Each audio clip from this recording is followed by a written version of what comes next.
नमस्ते दोस्तों, क्या आपने भी 2026 में अपनी इन्वेस्टमेंट जर्नी शुरू करने का फैसला किया है? लेकिन सबसे बड़ा कंफ्यूजन वही पुराना है, पैसा कहाँ लगाएं? इंडेक्स फंड्स में जहां मार्केट के साथ ग्रोथ मिलती है, या फिर एक्टिव म्यूचुअल फंड्स में जहां एक एक्सपर्ट फंड मैनेजर आपके लिए स्टॉक्स चुनता है। पिछले कुछ सालों में इंडियन मार्केट काफी बदल चुका है।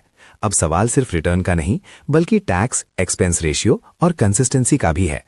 आज के इस 3 मिनट के वीडियो में मैं आपको बताऊंगा कि 2026 के मार्केट कंडीशंस के हिसाब से एक नए इन्वेस्टर के लिए बेस्ट क्या है।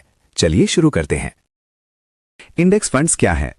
सबसे पहले बात करते हैं इंडेक्स फंड्स की। इसे आप मार्केट की परछाई कह सकते हैं। अगर आप निफ्टी 50 या सेंसेक्स इंडेक्स फंड में पैसा लगाते हैं तो आपका पैसा उन्हीं टॉप 50 कंपनियों में लगेगा जो इंडेक्स का हिस्सा है। 2026 में क्यों खास है? लो कॉस्ट, इनका एक्सपेंस रेशियो बहुत कम होता है, अक्सर 0.8% से 0.2% तक, यानी आपका पैसा ज्यादा बचता है। नो ह्यूमन बायस, यहां कोई फंड मैनेजर अपनी मर्जी से स्टॉक नहीं चुनता, इसलिए गलत चुनाव का रिस्क कम होता है।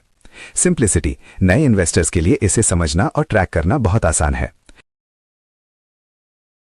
एक्टिव फंड्स क्या हैं? अब आते हैं एक्टिव फंड्स पर। यहां एक फंड मैनेजर और उनकी रिसर्च टीम दिन रात मेहनत करती है ताकि वो मार्केट इंडेक्स को हरा सके और आपको अल्फा यानी एक्स्ट्रा रिटर्न दे सके। 2026 का सच, एक्टिव फंड्स उन लोगों के लिए अच्छे हैं जो थोड़ा ज्यादा रिस्क ले सकते हैं, लेकिन याद रखिए इसके लिए आपसे 1.5% से 2% तक की फीस यानी एक्सपेंस रेशियो ली जाती है। 2026 के मैच्योर मार्केट में अब एक्टिव फंड मैनेजर्स के लिए इंडेक्स को बड़े मार्जिन से हराना पहले के मुकाबले मुश्किल होता जा रहा है। चलिए अब इन दोनों को आमने सामने रखते हैं। रिटर्न, लॉन्ग टर्म में 10-15 साल, कई रिसर्च दिखाती हैं कि 80% एक्टिव फंड्स अपने बेंचमार्क इंडेक्स को बीट नहीं कर पाते। रिस्क, एक्टिव फंड्स में मैनेजर रिस्क होता है। अगर मैनेजर का फैसला गलत हुआ तो आपका रिटर्न गिर सकता है। इंडेक्स फंड में सिर्फ मार्केट रिस्क होता है। टैक्स और फीस, इंडेक्स फंड्स अपनी कम लागत की वजह से लॉन्ग टर्म में वेल्थ कंपाउंडिंग में ज्यादा मदद करते हैं।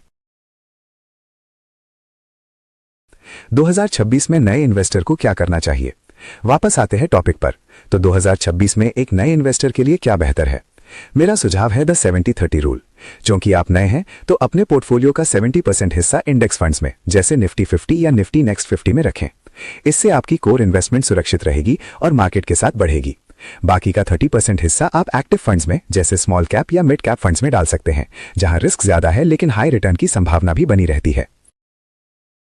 अंत में इन्वेस्टमेंट की शुरुआत करना ज्यादा जरूरी है, बजाय इसके कि आप परफेक्ट फंड की तलाश में बैठे रहें। 2026 का मार्केट उन लोगों का है जो डिसिप्लिन के साथ एसआईपी करते हैं।